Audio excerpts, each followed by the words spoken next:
11:15. હા, 11:15.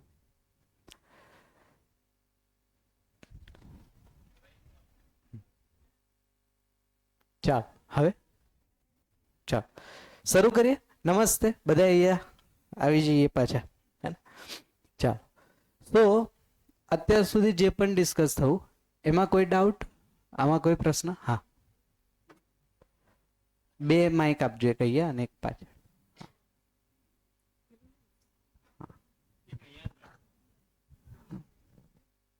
નમસ્કાર સર. નમસ્તે. હવે સર આપે જે કહ્યું કે સમજદારી, દાખલા તરીકે હવે સમજદારી દાખલા તરીકે કોઈ પણ ઘરમાં જે સરની વાત ભાઈ થોડીક જે છે એમાં મારી પણ છે કે દાખલા તરીકે સમજદારીપૂર્વક મેં નિર્ણય લીધો કે આપણે બહાર જવું છે. હવે બહાર જવું છે એવું જ્યારે સંતાનોની વાત કરીએ છીએ ત્યારે સ્વાભાવિક છે કે સંતાનો એમ કે છે કે દાદા દાદીની સાથે નથી લેવા, તો એ વખતે અમારે શું કરવું સર? તો એ નિર્ણય લીધો એની પાછળ ચેક કર્યું ક્यों, ક્યાં, कैसे, कितना, कब?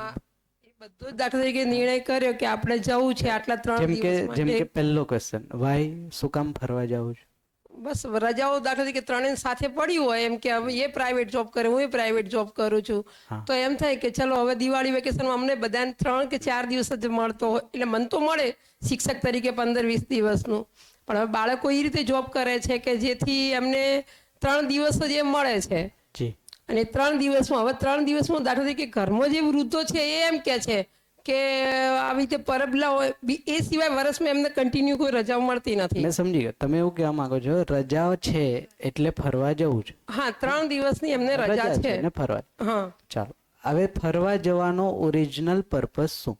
એ તો સર હવે બાળકો સર વર્ષ દરમિયાન 365 દિવસ કાર્ય કરે, સ્વાભાવિક છે કે એમને 3 દિવસ ફરવાનો. એનો મતલબ છે જે સ્થિતિમાં અત્યારે એ છે એ સ્થિતિમાં તૃપ્તિ નથી. સર 3 દિવસો દરેકને એવું એટલે એ જ ને, જેમ કે રવિવારની રાહ જોવો છો એનો મતલબ આ 6 દિવસ મને મજા નથી આવતી ને. ના, એવું તો નથી. મને નહીં, તમે પોતાને જો. ફોર એક્ઝામ્પલ, મને એવું લાગતું હોય કે રવિવાર આવે તો મજા આવે, શાંતિથી ઉઠશું, શાંતિથી આરામ, તો એનો મતલબ કે રૂટીનમાં જે થાય છે એનાથી મને એક્સેપ્ટ તો નથી. જો એવું મને લાગતું હોય તો, જેમ કે રોજની જે લાઈફ ચાલે છે, રોજ જે રીતના હું જીવું છું એ જીવવું મારા માટે એક્સેપ્ટેબલ નથી, એટલે 3 દિવસનું અલગથી પ્લાનિંગ છે. એવું નહીં સર, એ તો સર દરેકને એક તો કરતા જ હોય, કરતા હોય એવું નહીં. ના નથી કેતો, જો ફરીથી એકવાર જો મેં એમ કહું છું કે એ સ્થિતિ શું કામ ઉદ્ભવ થાય છે એનું રીઝન છે. જેમ કે ઓરિજિનલ ફરવા જવાનો ઓરિજિનલ પર્પસ શું? તો ફરવા જવાનું એટલે એક જગ્યાએથી બીજી જગ્યાએ જવાનું, નવું ચેન્જિંગ આવે ને સર, એવું તો દરેક. જો એને સમજીએ આપણે. એક જગ્યાએથી બીજી જગ્યાએ તમે પૃથ્વી પર ગમે ત્યાં જતા રહો, 4 અવસ્થા સિવાય 5મી વસ્તુ હશે હે ને? કાં તો પદાર્થ અવસ્થા હશે, પ્રાણ અવસ્થા હશે, જીવ અવસ્થા હશે ને જ્ઞાન અવસ્થા હશે. આ 4 અવસ્થા આપણા પરિવારમાં છે, આજુબાજુ છે, હા કે ના? આ 4 અવસ્થા સાથે મને પરિવારમાં ને આજુબાજુમાં જીવતા આવડે, પછી ગમે ત્યાં જઈશ તો મેં ત્યાં જ કરીશ. મેં આ એ કહું છું, આ વસ્તુને સમજજો. હા, જ્યાં સુધી ફોર એક્ઝામ્પલ નાનું બાળક છે એની સ્થિતિ અલગ છે. જેમ કે હજી બાળક 5-10 વર્ષ 15 વર્ષનું બાળક છે, તો એને પ્રકૃતિમાં વ્યવસ્થા દેખાડવા માટે તમે ક્યાંક લઈ જાઓ છો, એ એજ્યુકેશન પાર્ટ થયો. આ સમજે? જેમ કે પ્રકૃતિમાં 3 અવસ્થામાં જે હાર્મની છે એ હાર્મની જોવા માટે માન લો કે અહીંયા નદી ના હોય તો જ્યાં નદી હોય ત્યાં લઈ જ જવું પડે, એ સ્વાભાવિક વસ્તુ છે. તો એને શિક્ષિત કરવા માટે ફરવા જવું એ અલગ વસ્તુ છે. અને મનોરંજન માટે ફરવા જવું અથવા તો બોર થઈ ગયા છે રૂટીન લાઈફથી અને ફરવા જવું, એ ફરવા જવાનો પર્પસ તો નથી. તો ત્યાં જઈને તમે કરશો શું? કારણ કે 4 અવસ્થા તો એ છે ને 4 અવસ્થા તો ત્યાંય છે. તો અહીંયા જ મેં બોર થઉં છું, તો ત્યાં જઈને, એટલે તમે જો જે લોકો ફરવા મનોરંજન માટે ફરવા જાય ને ત્યાં જઈને પછી ઘર યાદ આવે હે ને, એટલે એ અઠવાડિયું રહે, બેઠો, પછી પાછું ઘરે જવું મંથ, પછી ઘરે જઈને અઠવાડિયું રહેશે, 15 દિવસ રહેશે, 6 મહિના કામ, પછી હવે ક્યાંક ચેન્જ માટે ક્યાંક બીજે જઈએ, તો અહીંયાથી ત્યાં, ત્યાંથી અહીંયા, અહીંયાથી ત્યાં, ત્યાંથી અહીંયા, અહીંયાથી ત્યાં, આ બધા ગેપ ઇન્ડિકેટ કરે છે કે તૃપ્તિ નથી મળતી, પરિવારમાં નથી મળતી, જોબમાં નથી મળતી, જ્યાં જ્યાં જ્યાં જ્યાં એ કાર્ય કરે છે ત્યાં તૃપ્તિ નથી. તો તૃપ્તિની ખોજમાં કોઈ જગ્યાએ મન જાય છે કે ચાલો અહીંયા જઈને, કેરલા જઈને મજા આવશે ફોર એક્ઝામ્પલ. કેરલામાં પણ ગુજરાતી થાળી માંગે. હે ને? તો તો સ્વભાવ પરિવર્તનશીલ, તો પરિવર્તન તો એ માંગે જ છે કંઈક ને એ કંઈક. જ કહું, જ્યાં રૂટીન સુધી લાઈફ સર જે હોય, દાખલા તરીકે 365 દિવસો, મતલબ હવે એ પ્રાઇવેટમાં તો એમને તો સર રવિવાર બી ચાલુ જ હોય છે, તો એ રવિવાર બી એમને રજા નથી મળતી. તો પછી સર હવે દાખલા કે 3 કે 4 રજા મળે છે, તો એ પછી એવું કે છે કે એમ કે આ રીતે મમ્મી આપણે 3-4 દિવસ મતલબ આટલામાં જ કે બહાર કોઈ જવાનું, પણ છતાં એમ થાય કે મમ્મી એક વખત થોડુંક કંઈક જઈએ, આપણું હા, બરાબર. મન થોડુંક એમ ફ્રેશ થઈ જાય છે એવું. પણ એ શું થાય છે કે હવે દાદા દાદીને દાખલા તરીકે સાથે લઈએ તો એમના બધું રિસ્ટ્રિક્શન, એમની ખાવાનું એમની બધી ધ્યાન આપવું. હા બધું, એટલે કે મમ્મી હવે 4 દિવસ આપણે આખા અહીંયા બધું કમ્પ્લીટ ધ્યાન આપી શકીએ, પણ હવે અહીંયા જઈએ એટલે એમને જમવાની વ્યવસ્થા, એટલે ઊંઘવાની, મતલબ બધું જ એ રીતે, તો થોડી એમને કમ્ફર્ટેબલ એ રીતે ઓછું. તો હવે એ એવું, અને પાછા વૃદ્ધ લોકો બી એવું કહે છે, અરે પરબલમ હવે 200 વર્ષના બધા આવતા હોય ને ઘર બંધ કરીને જવાતું હશે, તમે તો સમજ. તો પાછું એ બીજો બી પ્રોબ્લેમ ઊભો થાય છે સર, કારણ કે હવે એ લોકો એ દરમિયાન લાભ પાંચમ સુધી બહાર નીકળવા ના દે. હવે અમે લાભ પાંચમ પછી રજા ખતમ થઈ લાભ પાંચમ સુધી એમને રજા, લાભ પાંચમ એમને પછી વળી ફરી સ્ટાર્ટ થઈ જાય. તો હવે એવા સમયે અમારે શું કરવું સર? અમે સમજદાર તો છીએ, હવે અમે જો અહીંયા સુખ, અહીંયા સંબંધ સાચવવા જઈએ છીએ દાદા, તો સંતાનો નારાજ થઈ જાય છે, અને જ્યારે સંતાનો સમજવા જઈએ છીએ તો દાદા દાદી નારાજ થઈ જાય છે. તો હવે અમારે એ વખતે અમારે શું કરવું? સેન્ડવિચ જેવી હાલત અમારી થાય છે સર. તો આ સેન્ડવિચ માંથી બહાર નીકળવા માટે અધ્યયન 6 મહિના એ કરીએ, બીજું શું? જો સુખ મળતું હોય નિરંતર તો એ બી કરવા તૈયાર. મળી જશે સુખ. 6 મહિના અધ્યયન. અહીંયા ભાઈ જયભાઈ પાછો એ જ પ્રશ્ન આવે કે હું મારી જાતને સમજદાર સમજુ છું, એટલે પ્રકૃતિ બાય ડિફોલ્ટ છે, આપણે વ્યક્તિગત રીતે નથી લેતા, પણ દરેક વ્યક્તિને એવું થાય છે કે હું સમજદાર છું, સામેવાળો વ્યક્તિ સમજતો નથી. આના ઉપર જેટલી વાર ધ્યાન જશે એટલે ખબર પડશે કે હું જે આપણે કંઈ પણ જ્યારે ક્વેશ્ચન પૂછીએ છીએ ને ત્યારે એ વસ્તુ હિન્ટ થાય કે સાચી વાત. અને થઈ જાય છે આપણાથી કે ભાઈ હું સમજદાર. કારણ કે કોઈ આપણને, તમે ગઈકાલે કહ્યું હતું કે કોઈ ખાલી ભૂલથી પણ કહી દે કે તમે સમજતા નથી, તો અંદરથી ઈગો હટ થઈ જાય, હાલી જઈએ. સર માર કહેવાનું તાત્પર્ય એ નથી સર, માર કહેવાનો મતલબ એ છે સર, જસ્ટ વાત કરવી છે. તમે બરાબર જ કહો છો ને, બીજા બોલતા નથી, તમે બોલો છો, આટલો જ ફરક. એટલે ભાઈ ગિરીશભાઈ નું કહેવાનું કોમન છે, જી. કોઈનું વ્યક્તિગત નથી, પણ બાય ડિફોલ્ટ માન્યતાથી અત્યારે ચાલીએ છીએ. એ છે. આપણે બધા સમજદાર થવા જ અહીંયા આવ્યા છીએ. તમે જે કહો છો એનું એક્ઝામ્પલ એક ટૂંકું આપી દઉં હું, કે યોજના મારા સન અને એના મિસિસે બનાવી કે ભાઈ રજાઓ આવે છે, બાળકને વેકેશન છે, બોમ્બે એના મમ્મીને ઘરે જવું છે.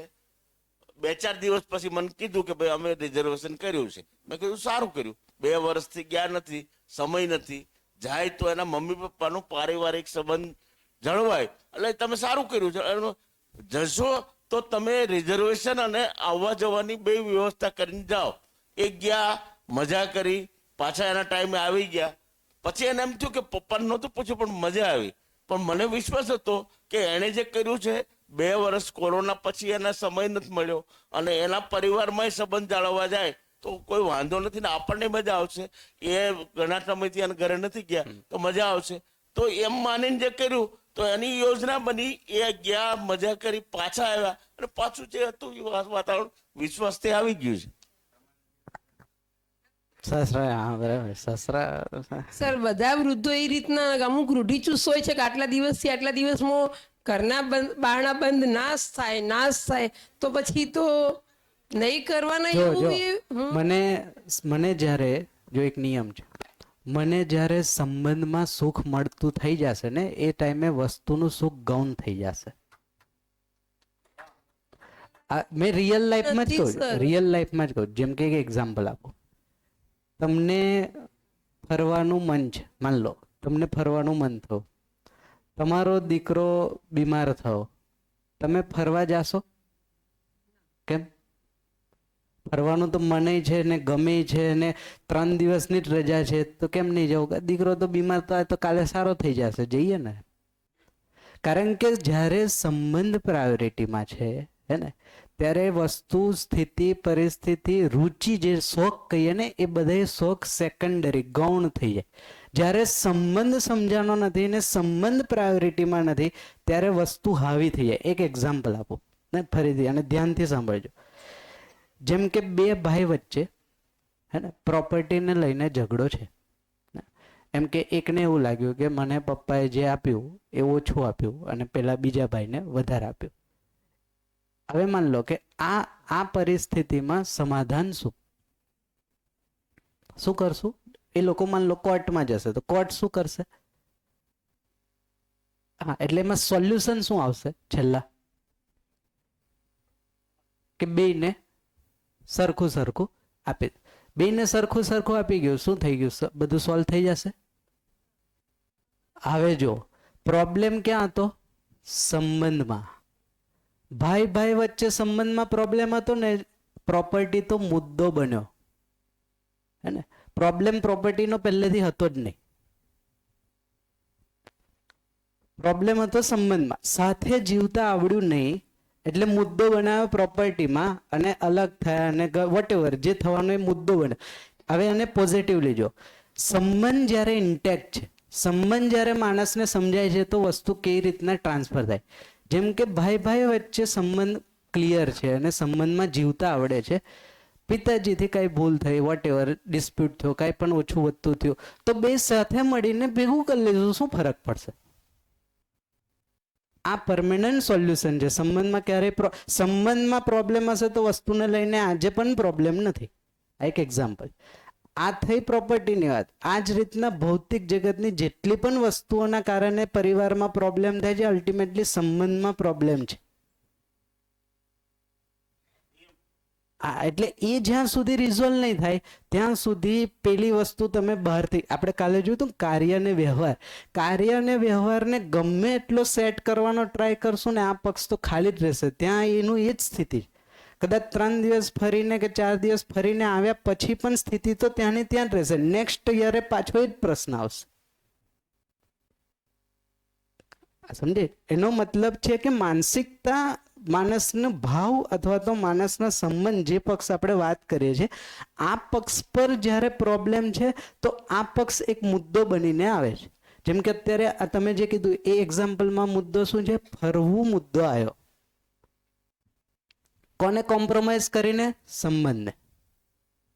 શું કામ? કારણ કે મારી માટે એ ઇમ્પોર્ટન્ટ છે. અને જો અન્યથા ન લેતા, જે રિયાલિટી છે એને ખાલી આપણે વિઝનથી ઓબ્ઝર્વ કરવાનો ટ્રાય કરીએ. જો મારી માટે મારા માતા પિતા, દાદા દાદી ઇમ્પોર્ટન્ટ હશે તો હું એ પણ વિચારી શકું ને, આટલા વર્ષોથી બહાર રહું છું તો 3 દિવસ તો પરિવાર સાથે રહેવા મળશે, 3 દિવસ તો સાથે મળીને રહેવા મળશે. આ એક વ્યૂ પોઈન્ટ છે. મેં એવું નથી કહેતો કે આવું જ કરવું જોઈએ. દરેક જણ અલગ અલગ વિચારતા હશે, દરેક જણ અલગ, પણ જે પણ વિચારે છે, જે પણ કંઈક કરે છે, એ આયામ તો આ જ છે. આ લેવલથી બીજું કંઈ આવતું નથી. એટલે મુદ્દો ત્યાંનો ત્યાં જ છે. જ્યારે સમજદાર વ્યક્તિ છે અથવા તો સમજદાર વ્યક્તિ જે રીતના જીવે છે એમાં મુદ્દા બનતા નથી. એને જીવવાની લાઈફસ્ટાઈલ અથવા તો મેં કીધું ને કે યોજનાબદ્ધ રીતના જીવે છે. એમાં સડનલી કાંઈ નથી. એને ખબર જ છે કે આ રીતના થવાનું છે, આ રીતના થવાનું, તો એમાં આ જ થશે અથવા તો આ રીતના એક્શન લઈશું. એને જોઈશું અત્યારે સમજદાર વ્યક્તિના લક્ષણ શું છે, હે ને? ત્યાં આપણે જોશું. હા, તમે કંઈ પૂછતા હતા?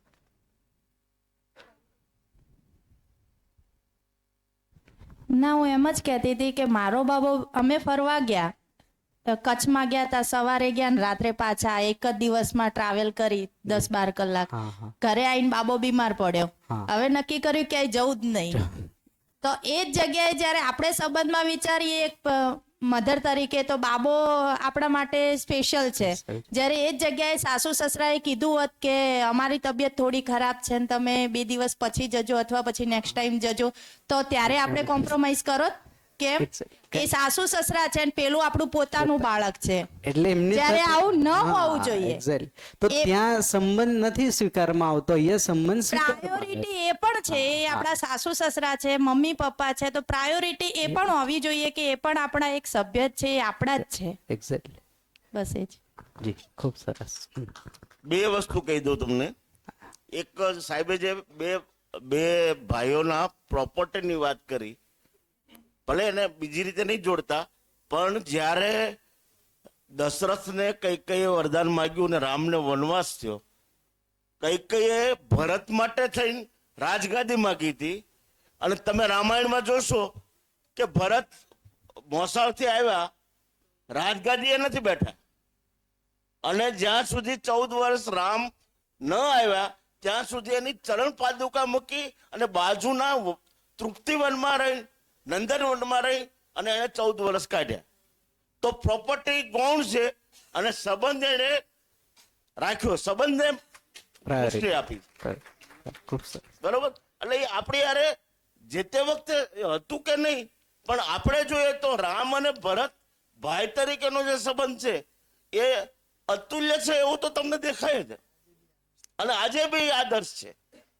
પછી બીજો જ એનો દાખલો, સીતા સાથે ગયા વનમાં, ઉર્મિલાને કોઈ યાદ નથી કરતું, પણ ઉર્મિલા જે લક્ષ્મણની પત્ની હતી એને 14 વર્ષ લક્ષ્મણ વગર કાઢ્યા, માતા પિતાની, કૌશલ્યાની, કૈકેયીની ને સુમિત્રાની સેવા કરી.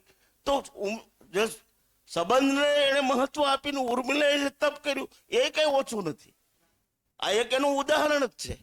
અને ત્રીજી વાત આ બેને કરી, તો મારા મિસિસ 5 મહિના માટે યુએસ ગયા અને મેં મારા મધર અને નાનું બાળક 8 વર્ષનું હતું એટલે હું યુએસ જવાનું મેં માંડી વાળ્યું અને ઘરે રહ્યો. અને મારાથી જે થતું હતું એ માતાની ને જવાબદારી નિભાવી. તો હું 8 દિવસ ઘરમાં રહું તો આરતી, મારા વિશાલના પત્ની કે મારા સન કે ખરીદી માટે બહાર જાય તો મને આરતી કહેતા જ, પપ્પા તમે સાથે આવો. પછી મેં 1-2 વખત આમ તમે કર્યું, એ કે હું તમને હું કામ કહું પપ્પા, તમે ઘરમાં હો તો ઘડી કલાક અમારી સાથે બહાર આવો, ભલે તમારે કઈ લેવું ન હોય. અમે જ્યાં જઈએ, મોલમાં જઈએ, બીજે જઈએ, તો કલાક તમે સાથે આવો તો તમે તો બહાર નીકળો એ બાને. તો એને ખબર હતી કે પપ્પા ઘરમાં 8 દિવસ એકલા ને એકલા રહે, ભલે કામમાં રહે પણ કંઈક એને ચેન્જ મળે. એટલે આ બે વસ્તુ સંબંધને મહત્વ આપીને જ કરેલી છે. અસ્તુ. જી ધન્યવાદ. હા, સરને એક પ્રશ્ન પાછો.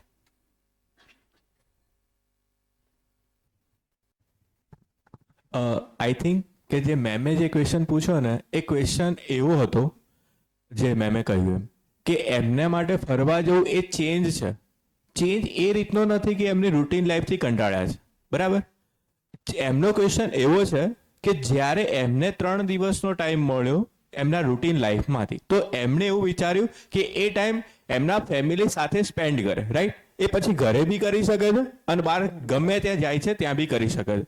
ક્વેશ્ચન એમનો એવો છે કે એ જે ટાઈમ મળ્યો એની અંદર એમના બાળકોએ એમને એવું કહ્યું કે ભાઈ તમારે નથી આવવું, બરાબર, અમે અમારી ફેમિલી સાથે જઈએ.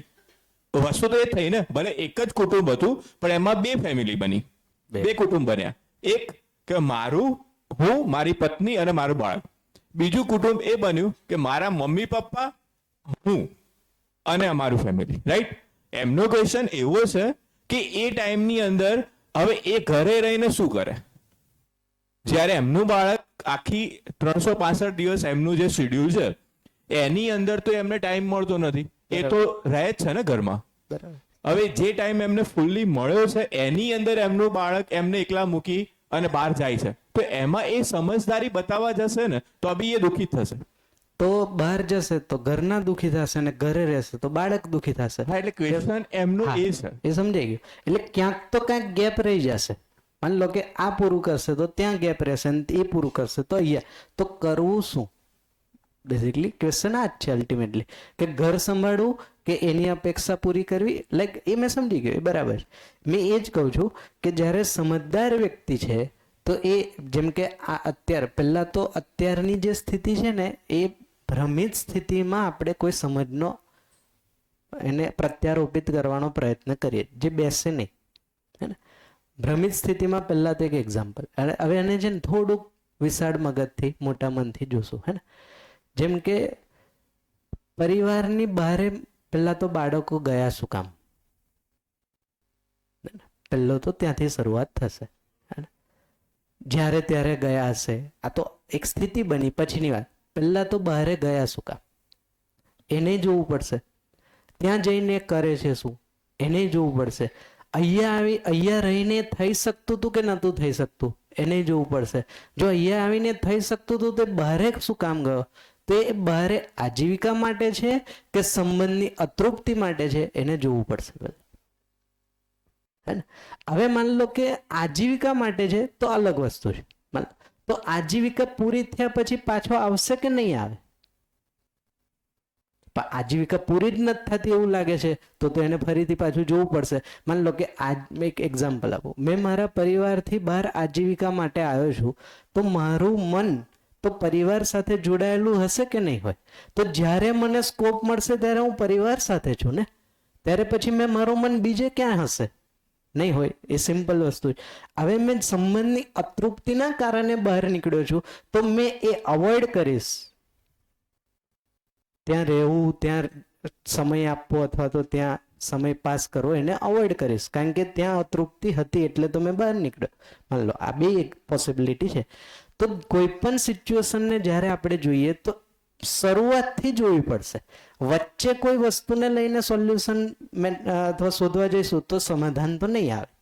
તો ક્યાંથી ગેપની શરૂઆત થઈ, એ ગેપ જ્યારે પૂરો થશે તો આ વચ્ચેનો જે ઇન્સિડન્ટ બને ને એ ઇન્સિડન્ટ બને જ નહીં.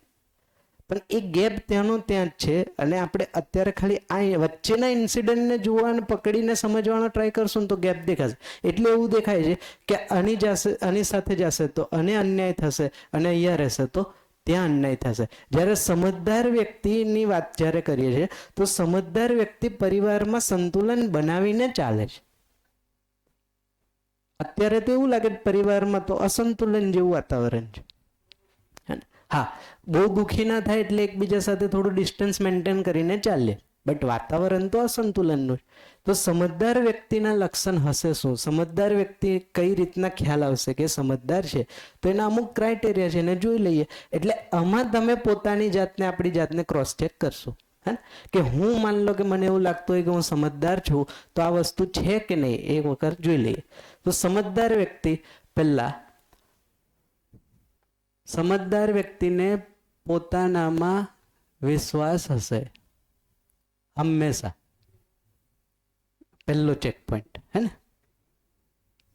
બીજું, સમજદાર વ્યક્તિ શ્રેષ્ઠતાનું સન્માન કરતો હશે.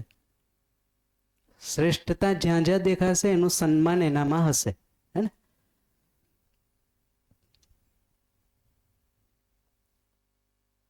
સમજદાર વ્યક્તિની પ્રતિભા અને વ્યક્તિત્વ માં સંતુલન હશે.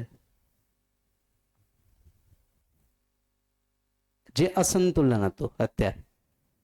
પ્રતિભા એટલે સ્કિલ, વ્યક્તિત્વ એટલે જીવવાનું લેવલ, આચરણ.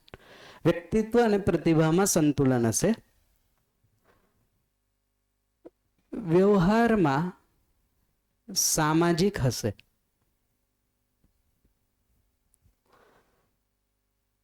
અને વ્યવસાયમાં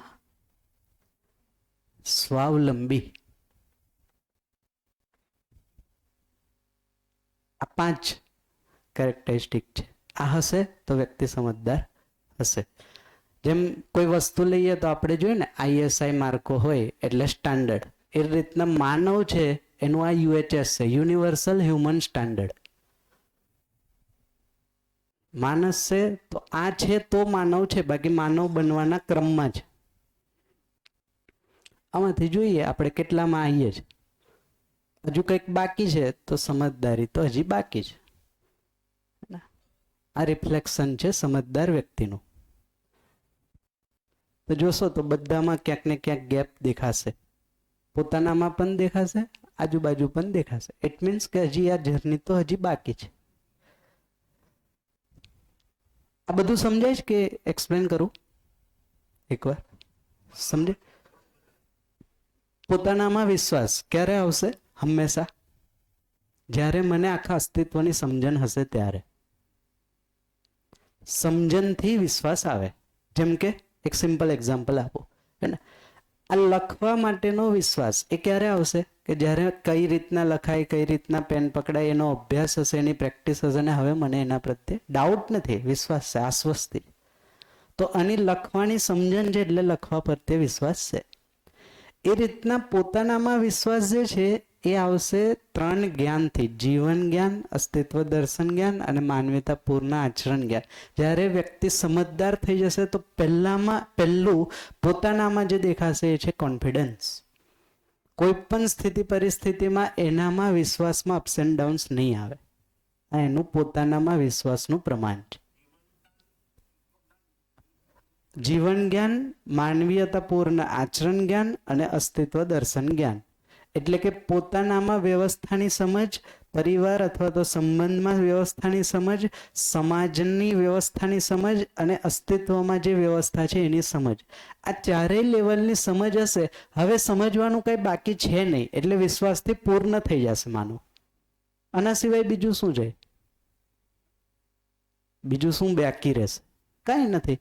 તો હવે એ વિશ્વાસથી પૂર્ણ થઈ ગયો. વિશ્વાસથી પૂર્ણ થયો એ પોતાનામાં દેખાશે. એ સ્થિતિને નામ આપ્યું નિરંતર સુખની સ્થિતિ. પોતાના. આ પહેલું. તો પહેલા પોતાનામાં વિશ્વાસ હશે. પોતાનામાં વિશ્વાસ હશે એ વ્યક્તિ જ્યારે પણ શ્રેષ્ઠતા દેખાશે ને એનું સન્માન કરી શકે. સન્માન કરી શકો એનો મતલબ કે જેવું છે ને એવું એ દેખી શકશે. એનું સાચું મૂલ્યાંકન કરી શકશે. આડું અવડું નહીં કરે. એને એ પછી માનવ હોય, પ્રકૃતિ હોય કે કંઈ પણ હોય, તો જ્યાં જ્યાં શ્રેષ્ઠતા દેખાય છે એનું એનામાં મૂલ્યાંકન અથવા તો એનું એને સન્માન છે, હે ને? તો એનું સન્માન કરી શકશે. આ એની બીજી લાક્ષણિકતા. ત્રીજું, એની પ્રતિભા અને એના વ્યક્તિત્વમાં સંતુલન હશે. પ્રતિભા એટલે સ્કિલ વાળો પાર્ટ, આજીવિકા પૂરી કરવા માટેની જે આવડત છે એને કીધું પ્રતિભા. વ્યક્તિત્વ એટલે જીવવા વાળો પાર્ટ, પરિવારને સાથે રહીને કેમ જીવવું, સમાજમાં રહીને કેમ જીવવું, આ બે વસ્તુમાં બેલેન્સ છે. અત્યારે જે એક્ઝામ્પલ આવ્યું એમાં વ્યક્તિત્વ અને પ્રતિભામાં અસંતુલન છે. આચરણ એ અસંતુલન છે એટલે બેલેન્સ નહીં દેખાય, હે ને? તો આ વસ્તુ પણ ધ્યાનમાં આવશે. જે સમજદાર વ્યક્તિ હશે એ સંતુલનમાં ચાલશે. ખાલી પ્રતિભાથી પણ નહીં ચાલે અને ખાલી વ્યક્તિત્વથી પણ નહીં ચાલે. બેમાં સંતુલન હોવું જરૂરી છે. ખાલી સ્કિલ છે બટ જીવતા વ્યવહાર કરતા નહીં આવડતું તો પણ નહીં ચાલે. અને વ્યવહાર કરતા આવડે છે પણ આજીવિકા માટે પ્રોબ્લેમ છે તો એ પણ પ્રોબ્લેમ રહેશે. તો બેમાં સંતુલનની આવશ્યકતા હશે અથવા તો દેખાશે. વ્યવહારમાં સામાજિક છે. વ્યવહારમાં સામાજિક છે મતલબ કે માનવ સાથે જે પણ વ્યવહાર કરે છે એ સંબંધને સમજીને વ્યવહાર કરે છે અને સમાજના ધરાતલ પર વ્યવહાર કરે છે. એનો મતલબ છે કે માનવ જાતિના લેવલનો વ્યવહાર છે. 1, 2, 3 જણના સાપેક્ષમાં વ્યવહાર નથી. સાપેક્ષતામાં વ્યવહાર નહીં કરે. માનવ જાતિ માટે એક વ્યવહાર છે. ઇટ મીન્સ કે એ જે પણ વ્યક્તિને મળે છે એ સંબંધને સમજીને મળે છે એની સાથે એ પ્રકારનો વ્યવહાર. એ જાણકાર હોય કે અજાણી વ્યક્તિ હોય, કેમ કે સંબંધ તો શાશ્વત છે એને જોશું આગળ એટલે ખ્યાલ આવશે. અને વ્યવસાયમાં સ્વાવલંબી. વ્યવસાયમાં સ્વાવલંબીનો મતલબ છે પોતાની આજીવિકા પૂરી કરવા માટે પોતે સક્ષમ છે, બીજા પર ડિપેન્ડન્ટ નથી. તો એ નોકર માનસિકતા નથી. તો એની પાસે 20-25 સ્કિલ હશે, હે ને? કે એને ક્યારેય એવી ઇન્સિક્યોરિટી નથી કે આ છૂટી હશે તો કાલે શું થશે, આ છૂટી હશે કાલે શું. એ ઇન્સિક્યોરિટી નથી. ઇન્સિક્યોરિટી અને વિશ્વાસ બે સાથે સાથે ન હોય. આજે તો એવું છે ને, ગમે એટલું સ્કિલ હોય પણ એ ઇન્સિક્યોરિટી તો બનેલી છે કાલે શું થશે. તો એ વસ્તુ આમાં નહીં હોય, કારણ કે એને ખબર છે અસ્તિત્વમાં બધી વસ્તુ ઉપલબ્ધ છે અને એ વસ્તુ કેમ પરિમાર્જિત કરીને મારા આવશ્યકતાઓ પૂરી કરવી એની એનામાં આવડત છે. તો એને કીધું વ્યવસાયમાં સ્વાવલંબી, કોઈના પર ડિપેન્ડન્ટ નથી.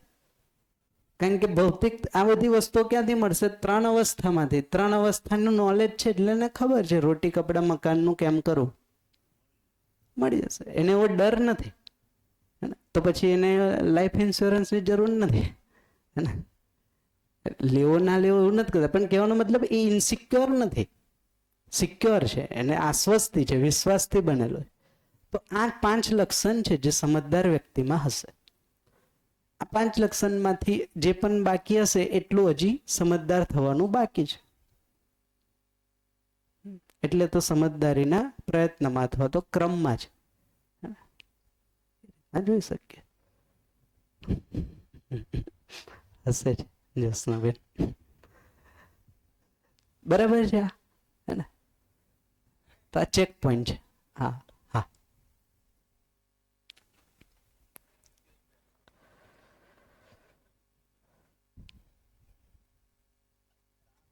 નંબરમાં તમે વ્યવહારમાં સામાજિક લખ્યું હમ અને તમે એક્સપ્લેન કર્યું જી કે એ બધાની સાથે સંબંધને મહત્વ આપી અને જે વ્યવહાર કરે એ સંબંધને મહત્વ આપીને જી ધરાતલમાં જે હોય એ પ્રમાણેનો જેનો વ્યવહાર હોય એમ. હમ એની સાથોસાથ એક સમાનતા શબ્દ નહીં આવે એમ. હે સામાજિક કરું પણ સમાન વ્યવહાર. સમાનતા કહીશું ને તો એ સેમ થઈ જશે, મિકેનાઇઝ થઈ જશે. સમાનતા હોય નહીં ને, જેમ કે 2 વર્ષના બાળક સાથેનો વ્યવહાર અલગ છે, 50 વર્ષના વ્યક્તિ સાથેનો વ્યવહાર અલગ છે, 25 વર્ષના વ્યક્તિ સાથેનો વ્યવહાર અલગ. તો સ્થિતિને અનુરૂપ વ્યવહાર છે એટલે એને તમે મિકેનાઇઝ ન કરી શકો, બરોબર. હે ને? પણ સામાજિક છે મતલબ કે બધાય સાથે વ્યવહાર કરવા, એટલે વ્યવહાર કે કોની વચ્ચે થાય? માનવ માનવ, હે ને? તો દરેક માનવ સાથે વ્યવહાર કરવામાં એ સક્ષમ છે, સક્ષમ. તો માનવ ક્યાં હશે? તો સમાજમાં જ માનવ હશે, હે ને? એટલે પરિવાર તો એક નાનામાં નાની ઇકાઈ છે. વ્યવસ્થાનું સૌથી નાનું મોડેલ છે પરિવાર, પણ વ્યવસ્થાનું સૌથી મોટું મોડેલ છે માનવ સમાજ. જ્યારે માનવના રેફરન્સથી વ્યવસ્થાને વિચારશું ત્યારે, હે ને? તો મોટી વ્યવસ્થામાં વ્યવહાર છે. પરિવાર તો એની પ્રયોગશાળા છે. પરિવારમાં વ્યવહાર કરતા આવડી જશે તો સમાજમાં વ્યવહાર કરી શકશે. આ એનું પ્રમાણ છે. જી હા, એક મિનિટ. આમાં આપણે આમાં જી હલો એક કોઈ લિમિટેડ સામાજિક વેલ્યુઝ નહીં પણ સંપૂર્ણ માનવ સમાજને લઈ શકાય માનવ જાતિ. સાર્વભૌમ રીતે હમ. એ રીતની આપણે ક્લેરિટી હા. જોઈએ ને. તો સમાજ એટલે અત્યારની સ્થિતિમાં 800 કરોડ વ્યક્તિ. માનવ જાતિ એક સમાજ છે, સંપૂર્ણ માનવ જાતિ. અને ભૌગોલિક પરિસ્થિતિ પ્રમાણે એમાં નાના મોટા ચેન્જીસ હશે. જેમ કે અમેરિકામાં અલગ સ્થિતિ છે, ભૌગોલિક સ્થિતિ, તો ત્યાં એ પ્રમાણે નાના મોટા ચેન્જીસ હશે. ઇન્ડિયાની અલગ સ્થિતિ છે તો ત્યાં એ પ્રમાણે એ ચેન્જીસ ક્યાં હશે? ભૌતિકતામાં હશે. ખાવા પીવા, રહેઠાણ, આ બધામાં ચેન્જીસ હશે. ભાવનાત્મક સ્થિતિ તો બધી એક સરખી જ છે. હા, એટલે જીવતા રહેવાની પ્રક્રિયામાં નાના ફરક મોટા હશે. ફરક હશે. બાકી પેલી તો જીવન માટે અલગ આ જીવનમાં તો બધું સરખું જ આવશે. હા, માઇક આપજો. હા, આ બધી ચર્ચા બાદ મને મારા તરફથી એવું સમજાય છે થોડું જી. કે આપણે જે પોતાની જાતને સમજદાર સમજીએ છીએ, એકચ્યુઅલી એક્ઝિસ્ટન્સમાં એ સમજદારી કંઈક અલગ છે. એટલે એ જો આપણામાં સમજદારી એક્ઝિસ્ટન્સ પ્રમાણે આવી જશે, નિયમ અનુસાર, પ્રકૃતિના નિયમ અનુસાર, તો આપણે ગમે ત્યાં ચાહે ફરવા જઈશું, ન જઈશું, દુનિયાના કોઈ પણ ખૂણામાં રહીશું તો આપણને ખુશી મળવાની છે ને મળવાની જ છે. આ પોઈન્ટ હતો, બરાબર છે. આ પકડાનો, આ ઇમ્પોર્ટન્ટ વસ્તુ છે કે આપણે હજી સમજદાર થવાનું છે, ને? એટલે ફરીથી સમજદારીને અને ઉંમરને કોઈ લેવા દેવા નથી, ને? 5 વર્ષનું બાળક પણ સમજદાર હોય જ શકે અને 50 વર્ષનો વયોવૃદ્ધ વ્યક્તિ પણ સમજદાર ન હોઈ શકે. એ 2 પોસિબિલિટી છે. સર એ તો સમજીએ છીએ કે ધરતીનો છેડો ઘર, સર એ તો પૂરેપૂરી ખબર છે, પણ અમુક વખત એવી પરિસ્થિતિમાં મુકાઈ જઈએ છીએ એટલે પ્રશ્ન છે કે તમારા પ્રશ્નનું સન્માન છે ને એની માટે જ મેં આ લક્ષણ લખ્યા. જયભાઈ, એક સરસ જગ્યાએ ધ્યાન ગયું હા, કે કદાચ આટલા બધા પ્રશ્નો ખબર ના પડે કઈ વાંધો નહીં, પણ કદાચ કોઈ સ્થિતિ બને અને જ્યારે મને એવું થાય કે મારે જ સમજવાનું, તો સમજી લેવાનું કે હજી સમજદાર નથી. જે એક ક્વેશ્ચન ડેવલપ થાય કે મારે જ દર વખતે સમજવાનું, તો એવો પ્રશ્ન જ્યારે એરાઇઝ થાય છે એનો મતલબ સમથિંગ કંઈક હજી બાકી છે, હજી બાકી છે, કંઈક ખૂટે છે એમ. હા. એટલે એનો તો આ આન્સર પ્રશ્ન enough છે. અંદાજે હા, મારે જ સમજવાનું છે. હા આ સૂત્ર તો નથી. હા એ છે. જો હવે એને થોડું કરેક્ટ કરે. જ્યાં અપેક્ષાઓ નિશ્ચિત નથી ત્યાં દુઃખ છે. હે ને? જ્યાં અપેક્ષાઓ નિશ્ચિત છે અને જે અપેક્ષાઓ મને સમજાય છે ત્યાં દુઃખ નથી. એટલે તો આપણે અહીંયા કહી શકીએ છીએ કે માણસ નિરંતર સુખ થઈ શકે. એનો મતલબ સંબંધમાં પણ અપેક્ષાઓ નિશ્ચિત છે. હા બની શકે આપણને ખબર ના હોય અલગ વસ્તુ છે. જોશું જ્યારે સંબંધ પરિવારમાં વ્યવસ્થા જોશું ત્યારે ડિટેલમાં વાત કરશું. બટ અપેક્ષાના કારણે દુઃખ છે એવું નથી. અપેક્ષાઓ નથી સમજાણી એના કારણે આડી અવડી જે અપેક્ષાઓ થઈ જાય છે ને એના કારણે દુઃખ થાય છે. તો એટલો જ થોડો ગેપ છે નાનો. હા હા ટાઈમ થઈ ગયો છે ને, તો એક બ્રેક લઈને પછી પાછા આપણે એને કન્ટિન્યુ કરીએ. જી 1:30 વાગે એક્ઝેક્ટ મળી જશો. હા 1:30.